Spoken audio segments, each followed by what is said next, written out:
Welcome to Good Game, I'm Bajo. And I'm Hex. This week on the show, the Knights of the Round Table reimagined in the Order 1886. Out of the way! We explore the inky black waters of the Sunless Sea. Plus, there are monsters and we hunt them in Monster Hunter 4.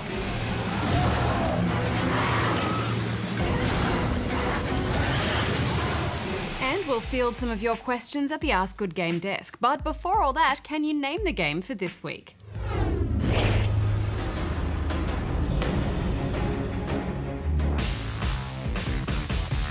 A life spent sailing the briny deep can lead to breathtaking discovery and starvation-fueled madness in the top-down exploration of Sunless Sea. Set in the foreboding darkness of a vast underground sea called the Untersee, you play a ship's captain who must chart its mysterious inky black waters. Developer Failbetter Games describes Sunless Sea as a 2D nautical roguelike, but I don't think that's a great description for what is quite a peculiar and unique game. For starters, there's the irresistible pull of steering your ship into the unknown. You'll face monsters, pirates, and strange random events. You'll discover ominous islands and looming landmarks, meet odd characters, and slowly start to build a story as you accept quests and deliver cargo between mysterious ports that you've discovered. At the heart of this is a choose-your-own-adventure style of interactive fiction that has a delicious literary quality to it. It evokes the work of authors like H.G. Wells and H.P. Lovecraft, weaving together strange and eerie tales through verbose descriptions and dialogue. You get to create your captain's backstory and choose a life goal to pursue, such as finding your father's lost remains. All throughout your salty sea career, the game places decisions in front of you. Some clear, some cryptic, but usually multiple options. A lot of the time your options are locked because you don't yet meet the requirements, such as having a particular item in your ship's cargo. Hex, it's so intriguing trying to unlock these little threads. Yeah, I love how much choice there is and how some carry a huge risk of failure. Sometimes your only option is to just sail away and then come back when more of the pieces have fallen into place. But your time at sea is fraught with risk too, because you're always low on fuel and supplies. The Untersee is not a friendly place, but it is oh so alluring. So often I knew I was going to run out of fuel, but I couldn't resist pushing on into the darkness in the hope of making a fascinating new discovery. Yeah, at one point I was out in the middle of nowhere and I ran out of food, so I opted to eat a crew member. And it actually opened up these creepy cannibal options in future quests, which was pretty cool. I'm tainted, Bajo. Tainted by the taste of sweet flesh. Hey, whatever gets you back to port, I say. If you do get stranded though, all hope is not lost. You can attract attention with a flare, appease mysterious gods, or burn what's left of your food for a bit of fuel. But more often than not, you go down with your ship. And then there are the giant sharks to worry about. The ship combat is pretty basic, but I still found it fun. You just wait for your deck weapon to charge up and get a lock on before firing. Maneuvering and good positioning is crucial. You always find yourself in two minds about wasting fuel in a fight, but there is of course the lure of plunder. I like the decision process. Like sometimes I'd go full steam ahead to get away from an enemy encounter.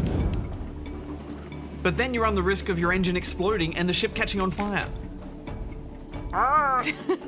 And it's permadeath, but at least your next captain is an heir or an acquaintance. So you can pass on a legacy or some perks, like your current sea chart, to make the next run a bit easier.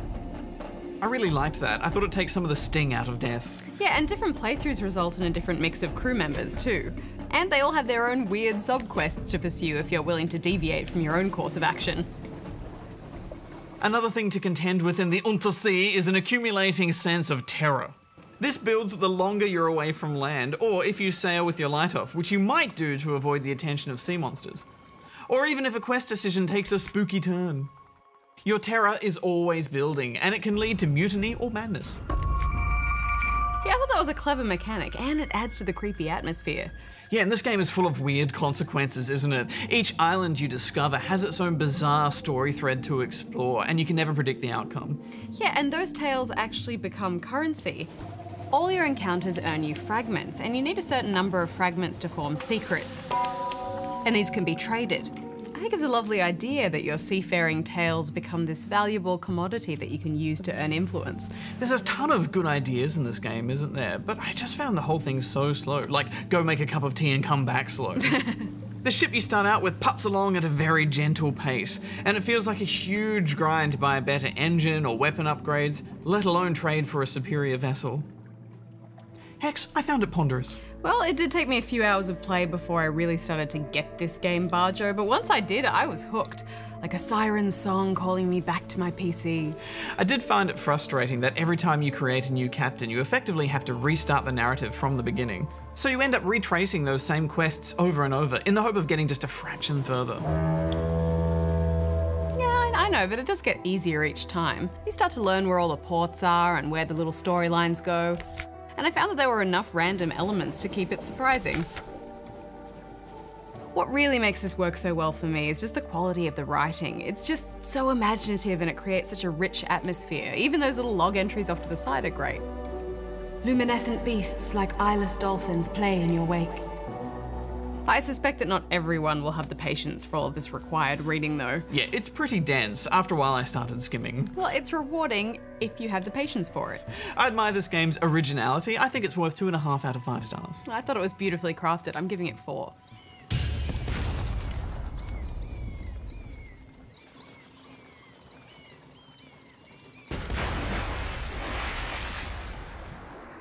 And now it's time for the news with Goose. Here's what's making news this week. The developers of the upcoming Phantom Dust reboot Darkside Games have closed down.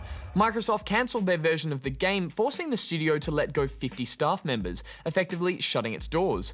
Darkside Games had previously been responsible for assisting development on numerous games, including Sunset Overdrive and Bioshock Infinite, while Phantom Dust was to be their first solo project. Microsoft has said a new studio will soon be named to develop the reboot. The winner of a charity auction for a limited edition 20th anniversary PlayStation 4 has backed out of paying. The anonymous Japanese bidder won with a bid of $165,000, but it's not known why they have since backed out. Sony has stated they will still donate the pledged amount to the Japanese charity as planned, and will now keep the rare console and put it on display. And that's all for this week. Thanks, Goose.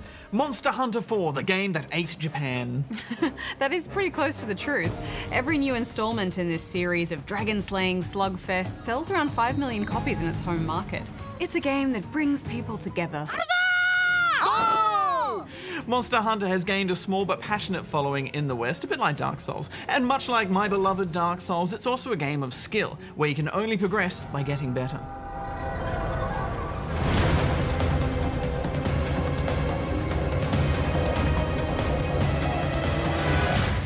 Every challenge seems impossible at first, which makes each breakthrough so much more rewarding.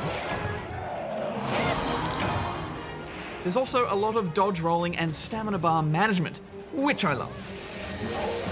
Monster Hunter 4 contains many firsts for this series, starting with the story. There's a lot more of it for starters, and instead of being assigned to protect one village, your hunter joins a nomadic caravan. Your leader, a fellow in a splendid cowboy hat, is searching the world for a secret behind a glistening MacGuffin known only as the Article.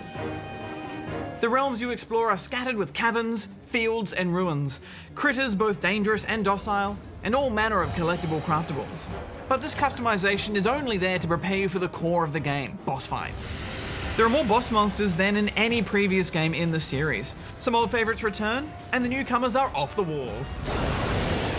Giant spiders, giant monkeys, giant snakes.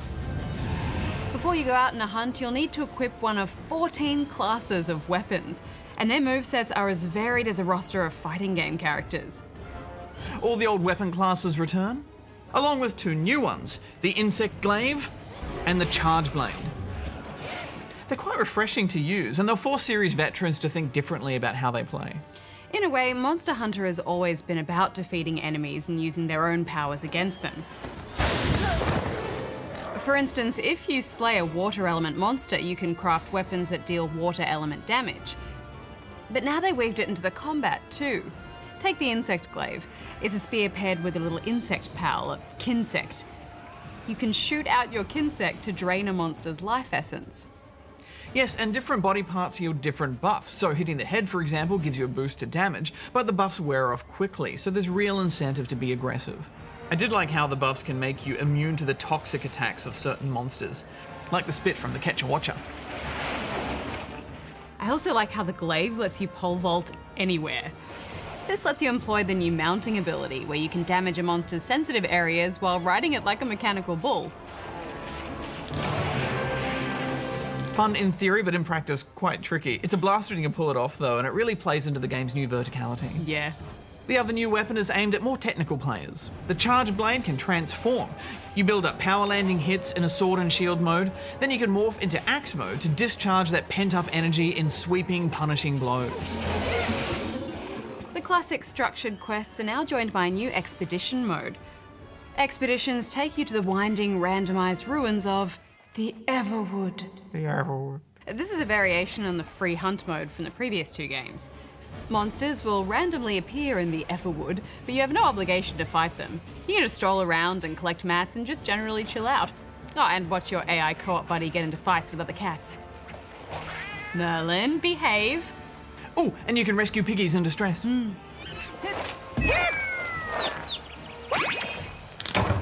if you really want to chill out, you can go to the opera. Just take a seat and listen to the diva sing. The design work is just gorgeous and the use of colour is really striking. And this definitely helps with the glare you have to deal with on a portable system. Yeah, Monster Hunter really feels at home on the 3DS now, and they fixed that rubbish font from the last game. Also, there's proper online play, and the Street Pass features are great. It plays fine on older 3DS systems too, though the analog knob on the new model is better for camera control. This is, I think, the most accessible Monster Hunter game to date. The difficulty ramps up gently, and yet the end game is really tough. No matter how good you are, you're going to find something to challenge you. Above all, this is about the boss fights, and the monsters just have so much personality. Learning their moves, honing your skills, optimizing your gear. From the meta to the micro, it's easy to get obsessed. Yeah, this isn't the kind of game you can just play on a weekend. It's a proper hobby that requires dedication and patience, and that isn't for everyone. But I do think it's the best Monster Hunter game to date, so I'm giving it 3.5 out of 5 stars. Hex, I've really come around on this series. They've just fixed so many things in the previous games that have always been a bit of a barrier to me. I'm giving this 4.5. Oh.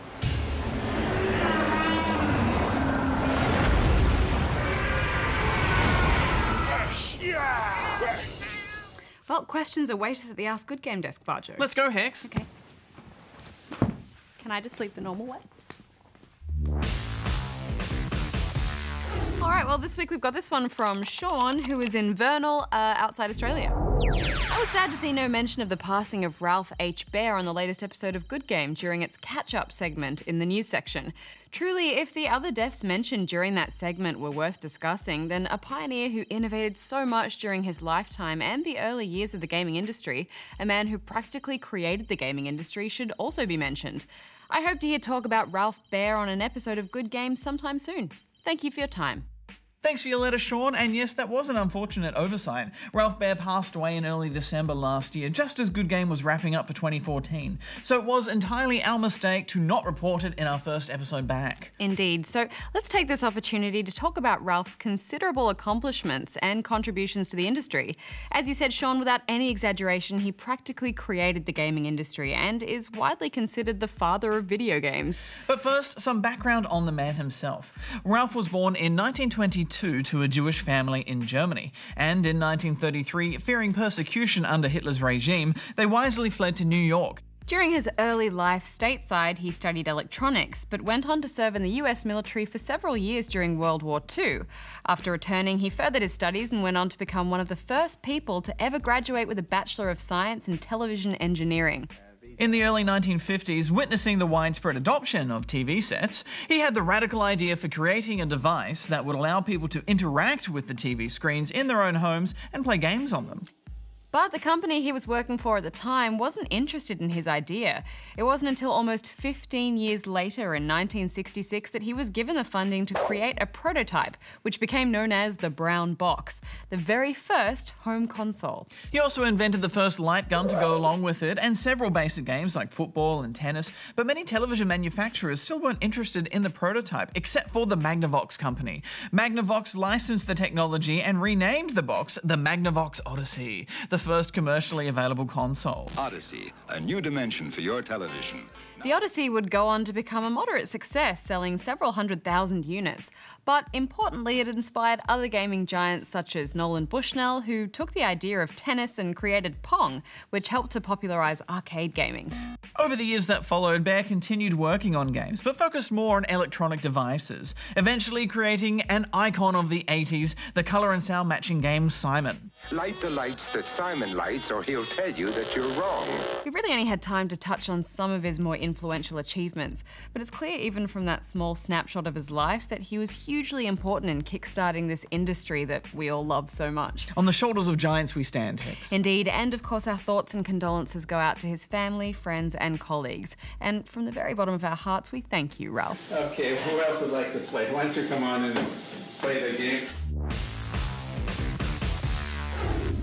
One of the next-gen titles we've been rather excited to see brought to life is The Order 1886. And Bajo, it really doesn't get more next-gen than this, because visually this game is breathtaking.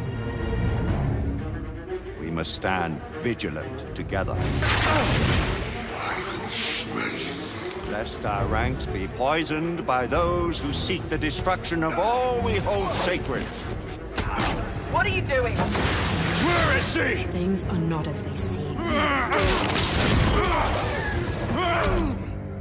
The Order 1886 is set during that year in an alternate version of London, where a sacred order of the Queen's Knights fight to protect the city from a race of half-breed creatures called lichens.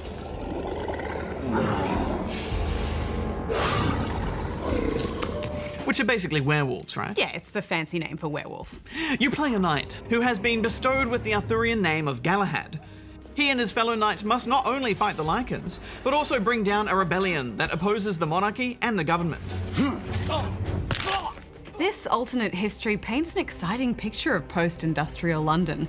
Try again now, same baseline. Famous inventor and electrical engineer Nikola Tesla in this reality has been busy creating some impressive gadgets for the knights. This device allows you to convert between Edison's inefficient direct current and my superior alternating current. Wireless radio communicators. We've neutralized the threat on our side. Good. Electrically charged weapons.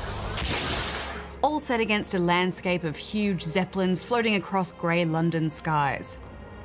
Hex, when I fantasized about what next-gen games would look like, this really is what I had pictured. I will not wish this life on my children. The facial motion capture in particular is stunning. Yeah, and just the way each shot is directed, it's so cinematic, isn't it? And the level of graphical detail and the lighting, oh, it's incredible. Yes, but naturally we had to test out just how far they push their game engine's prowess with our own patented routine test. Yes, of course. Are there ripples in the puddles when we go splashing through them?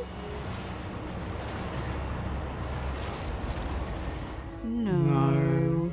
Oh, can I see my reflection in the mirror? No. Are random objects in the environment movable? Yes! So very flashy, but still skimping on a few of those details if we were to be snobs about it.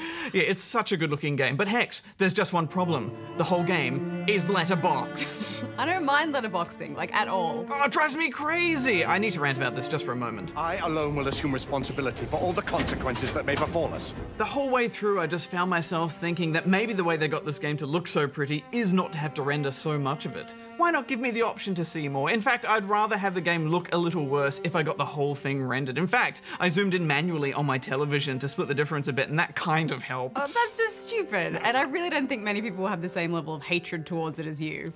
Right, they've clearly gone for a very filmic approach with The Order, which works fine, I think, as a visual style. But this is where the problems pretty much begin and end. The game is so cinematic that it's constantly showing itself off to you. There's enough space to get through. So much so that control is regularly taken away from you to play out detailed animations and cutscenes. Stand ready. The path should be cleared shortly. The thermite is in place. Watch yourselves below.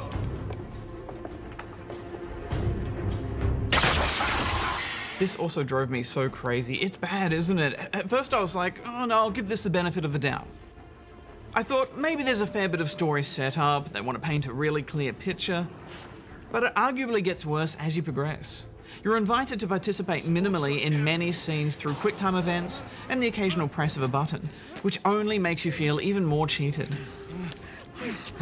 Yeah, I mean, there were some sections where I'd walk a few steps and then an animation would play out. And I'd walk a few more steps, another animation. Cry. For God's sake, respond. Izzy.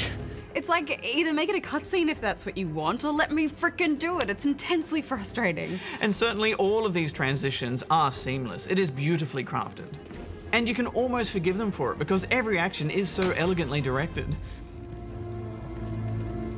Yeah, it's like they've made a game so beautiful, they don't actually want you to touch it. I think this works quite well in narrative-based games, like Beyond Two Souls, where you're more in charge of the story. But with this, I felt like the developers were having a party that I wasn't invited to. I did enjoy the attention to detail, though. The sheer amount of thought and realism behind every movement. Quite an antique. Galahad, for example, is no spring chicken. It's even joked about in conversation with his fellow knight, Igraine. I must admit, you do move fast for a man of your age. The knight cares to be reminded of his decrepitude by a fair damsel. So, you know, his whole physicality beautifully reflects this. He groans and puffs a lot, doesn't he? I can relate.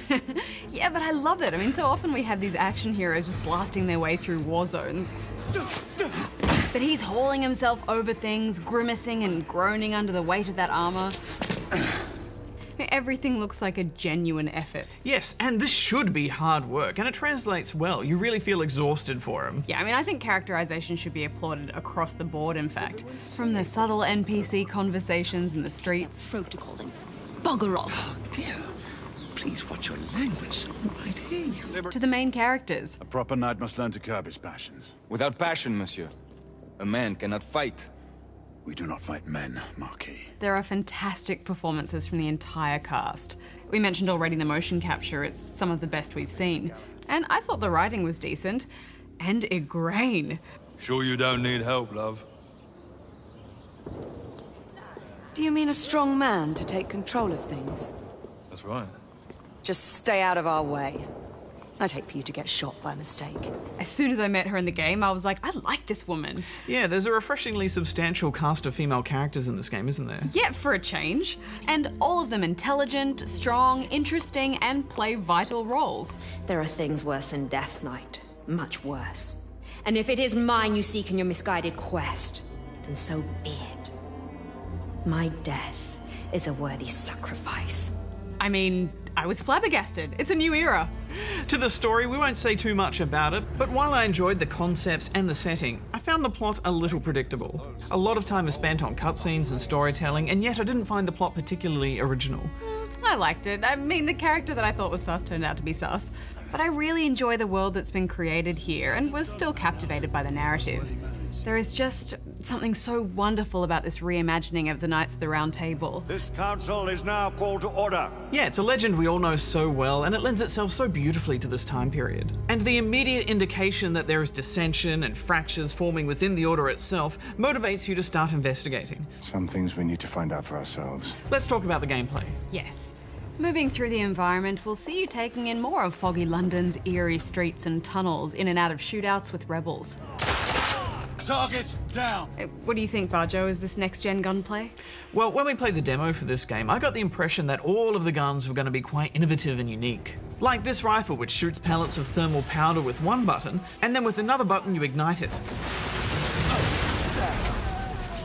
Yeah, and then there's the arc gun as well, which basically just shoots lightning at people.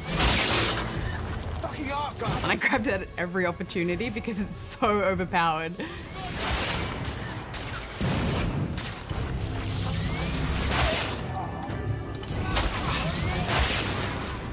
Exactly, so you only really grab these unique guns on a few occasions.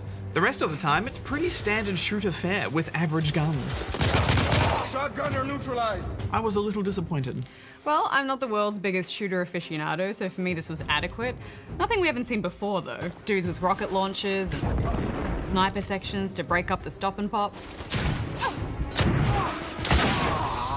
I mean, I found it enjoyable enough, although the cover system bugged out on me more than once, which is a bit weird. I'll provide cover. I just found every time I tried to sit back and really enjoy this game, I kept coming back to that issue of control being taken away. And the Lycan fights are boring and repetitive, and even the main pivotal fights in the game are purely QuickTime based.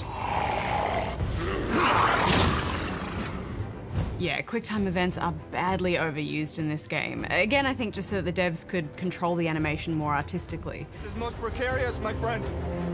Giving up so soon, Marquis? And don't even get me started on those idiotic QuickTime stealth sections, which can just... I really don't like them. Yeah, they're frustrating and a bit dumb. There are a few suggestions of puzzles, like find a way up or find a way across. Can you reach the other side? But mostly it's just about looking for a spot to climb. I'm nearly there. You're never really challenged by the environment. And I hate the way the game never rewards you for going out of your way to search an area. There were a few occasions where the game was leading me in one direction, but a bit of searching would uncover a locked door which I'd have to pick. And I'd be like, okay, what cool weapon have they got hidden for me in here? What? Audio log? Ugh. It may sound like we're being very harsh on this, but we are, because the game really suffers from a case of style over substance. And that's such a shame, because of course this level of visual detail is so exciting and wonderful to see. But this is way more of a passive experience than it should be. Yeah, I think ultimately I finished this game in about 7 to 8 hours-ish, and I dawdled. I'm a dawdler because I do stuff like this.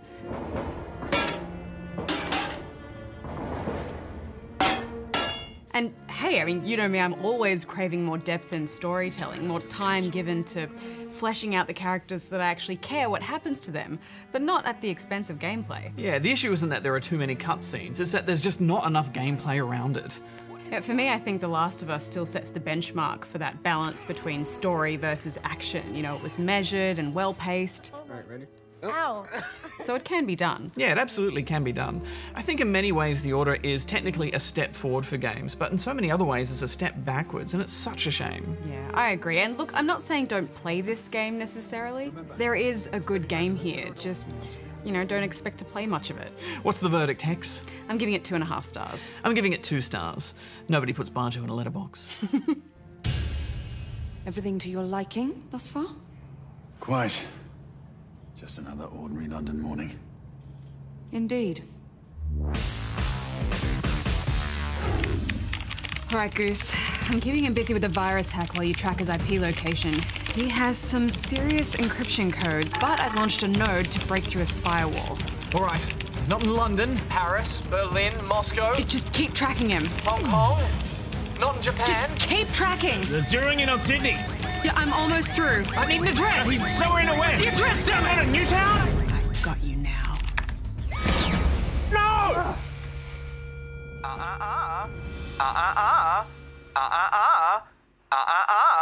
It was Dragon Age: The Last Court, released for browsers in November last year. A text adventure set in the world of the epic Dragon Age universe, you played as the Marquis of Serault, making decisions of the court that affected your region. And it's our name the game as it was developed by Failbetter Games, the very same team behind this week's Sunless Sea. You can kind of see that in the artwork, actually. Yeah. Next week on the show, we revisit the Homeworld games in one big shiny new remastered collection.